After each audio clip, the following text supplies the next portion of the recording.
And hurrah! I'm so glad you stopped through.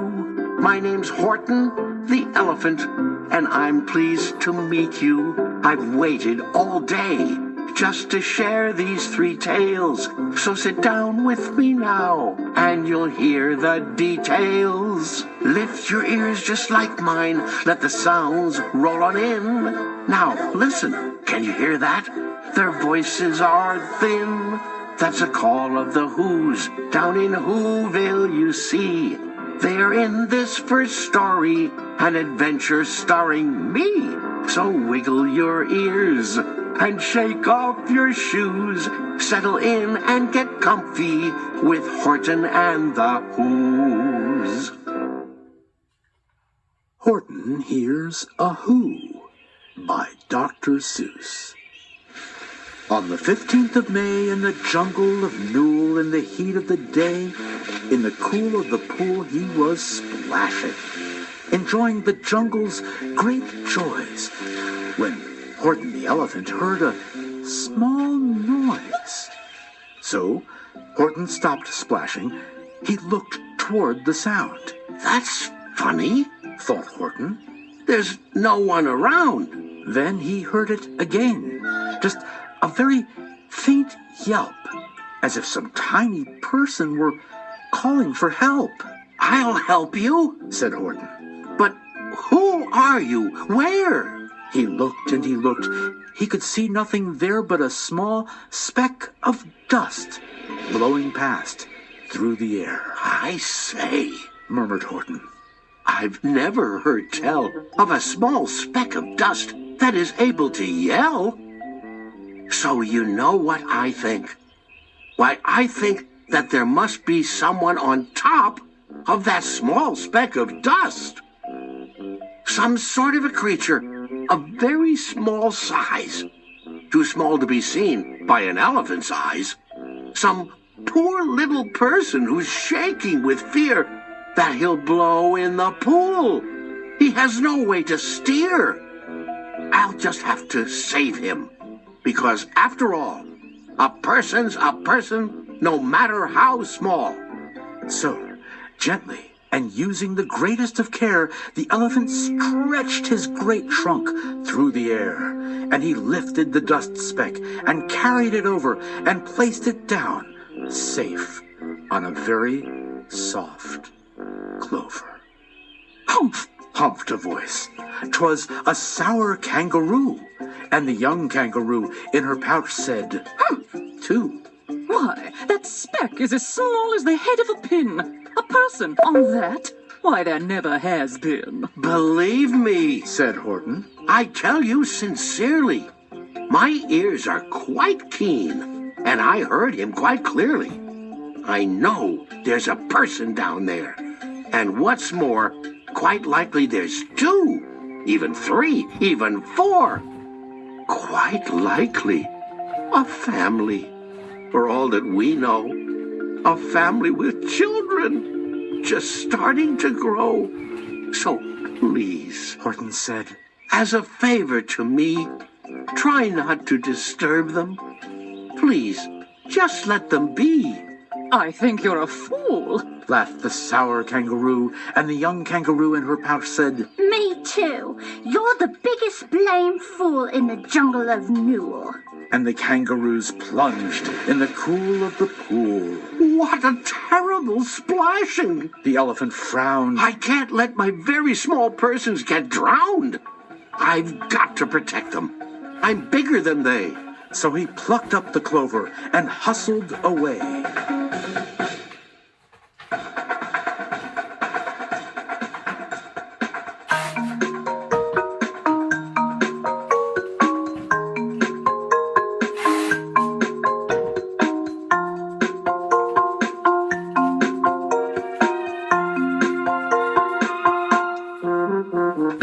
Some tiny things around us that we think don't count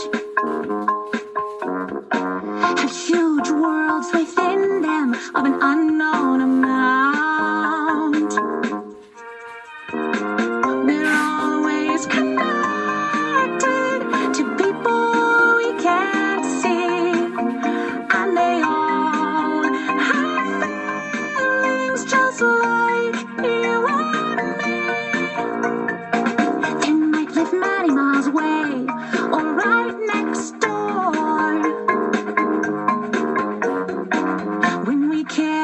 each other. Our hearts can all soar.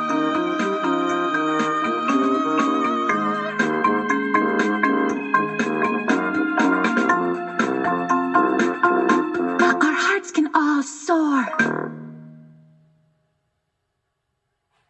Through the high jungle treetops, the news quickly spread. He talks to a dust speck. He's out of his head. Just look at him walk with that speck on that flower. And Horton walked, worrying, almost an hour. Should I put this speck down? Horton thought with alarm. If I do, these small persons may come to great harm. I can't put it down, and I won't. After all, a person's a person, no matter how small. Then Horton stopped walking. The speck voice was talking. The voice was so faint he could just barely hear it. Speak up, please, said Horton. He put his ear near it. My friend, came the voice. You're a very fine friend. You've helped all us folks on this dust speck no end.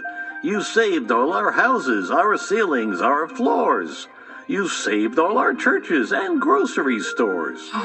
You mean, Horton gasped, you have buildings there, too? Oh, yes, piped the voice. We most certainly do. I know, called the voice. I'm too small to be seen, but I'm mayor of a town that is friendly and clean. Our buildings to you would seem terribly small, but to us who aren't big, they are wonderfully tall. My town is called Whoville, for I am a Who, and we Whos are all thankful and grateful to you. And Horton called back to the mayor of the town, You're safe now. Don't worry. I won't let you down. But just as he spoke to the mayor of the speck, 3 big jungle monkeys climbed up Horton's neck. The Wickersham brothers came shouting. What rot! This elephant's talking to Whos who are not. There aren't any Whos, and they don't have a mayor. And we're gonna stop all this nonsense. So there! They snatched Horton's clover. They carried it off to a black-bottomed eagle named Vlad Vladikov. A mighty, strong eagle, a very swift wing. And they said, Will you kindly get rid of this thing? And before the poor elephant even could speak, that eagle flew off with the flower in his beak. All that late afternoon, and far into the night, that black-bottomed bird flapped his wings in fast flight, while Horton chased after with groans over stones that tattered his toenails and battered his bones. And he begged, Please don't harm all my little folks, who have as much right to live as us bigger folks do. But far, far beyond him, that eagle kept flapping, and over his shoulder called back, Quit your yapping. I'll fly the night through. I'm a bird. I don't mind it. And I'll hide this tomorrow where you'll never find it. And at 6:56 the next morning, he did it. It sure was a terrible place that he hid it. He let that small clover drop somewhere inside of a great patch of clovers, 100 miles wide. Find that, sneered the bird. But I think you will fail. And he left with a flip of his black-bottomed tail. I'll find it, cried Horton. I'll find it or bust. I shall find my friends on my small speck of dust. And clover by clover with care, he picked up and searched them and called, Are you there? But clover by clover, he found that the one that he sought for was just not around. And by noon, poor old Horton, more dead than alive, had picked, searched, and piled up 9,005. Then, on through the afternoon, hour after hour, till he found them at last on the 3 millionth flower. My friends, cried the elephant. Tell me, do tell. Are you safe? Are you sound? Are you whole? Are you well? From down on the speck came the voice of the mayor. We've really had trouble, much more than our share. When that black-bottomed birdie let go and we dropped, we landed so hard our clocks have all stopped. Our teapots are broken, our rocking chairs smashed, and our bicycle tires all blew up when we crashed. So Horton, please, Pleaded that voice of the mayor's. will you stick by us Whos while we're making repairs? Of course. Horton answered. Of course I will stick.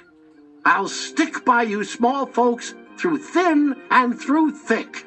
Humph! Humphed a voice.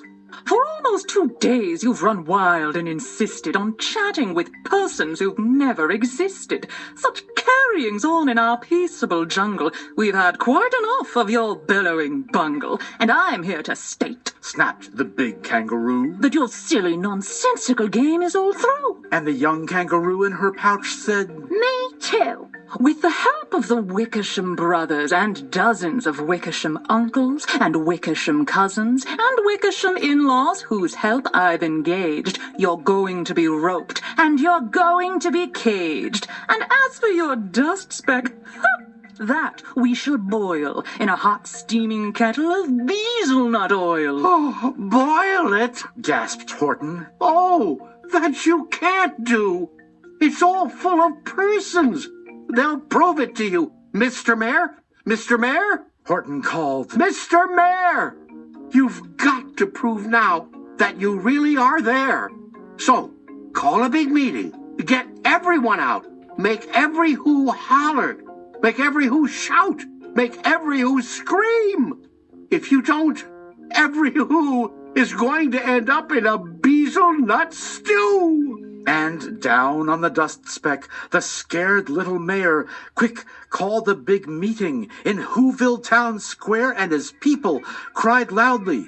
They cried out in fear. We are here. We are here. We are here.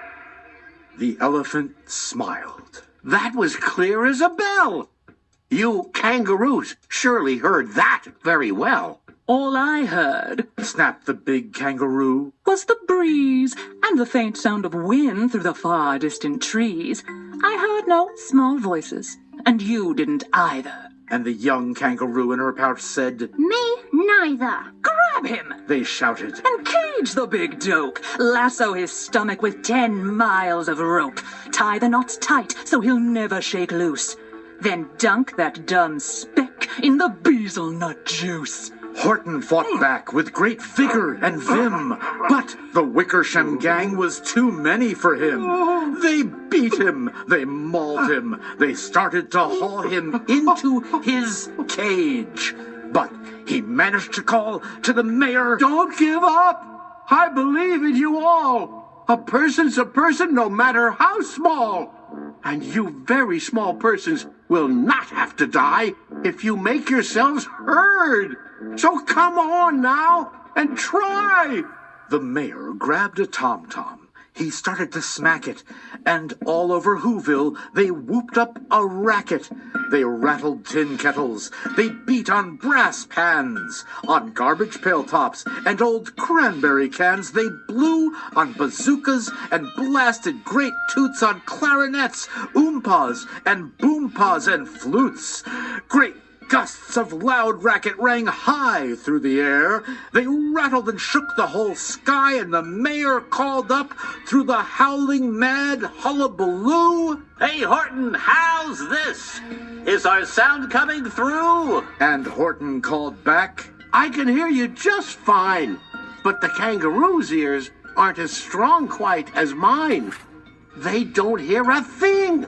Are you sure all your boys are doing their best? Are they all making noise? Are you sure every who down in Whoville is working? Quick, look through your town. Is there anyone shirking? Through the town rushed the mayor, from the east to the west, but everyone seemed to be doing his best.